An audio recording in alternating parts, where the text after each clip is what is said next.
when we've done focus groups, interviews, surveys, when we've observed people buying glasses, the most important thing is how those glasses look on their face. So when we describe ourselves, we're a fashion brand, we're a lifestyle brand that designs beautiful eyewear, because that's the foremost reason why people buy glasses. Second, they think about price. Third, they think about quality and service. And fourth, if at all, our social mission.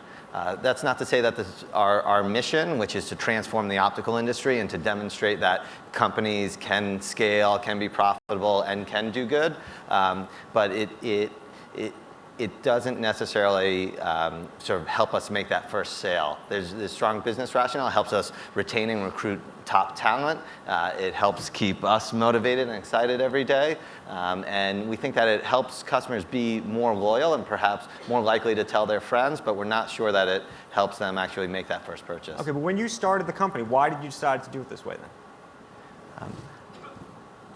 Yeah, I think all of us on the founding team, so Neil and I and our two other co-founders, we're just really passionate about creating an organization that did something good in the world. And we saw this massive industry, $65 billion worldwide, that really hadn't had any innovation, and we had the opportunity to disrupt that industry, provide great value to consumers, and that was exciting to us. But we also just wanted to make sure that we created an organization that we were excited by just getting up and going to work to every day, and we wanted to just do something good in the world. If we go back to that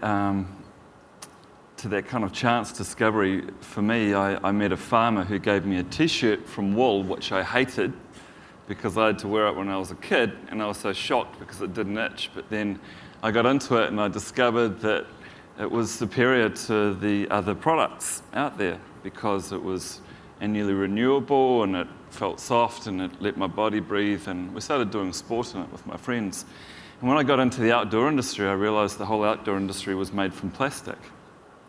So every brand which was about connecting people with nature was using petrochemicals, right? It was polypropylene or polyester. So here was this kind of undiscovered fiber that had just been ignored. So it was this brand new idea that was 5,000 years old, and it just needed to be packaged.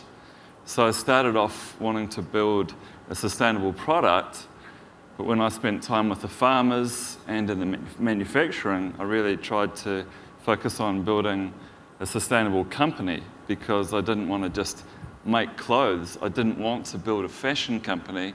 I wanted to build an alternative based on something real. My thought was, in an age that's becoming increasingly unreal, the value of what is real goes up.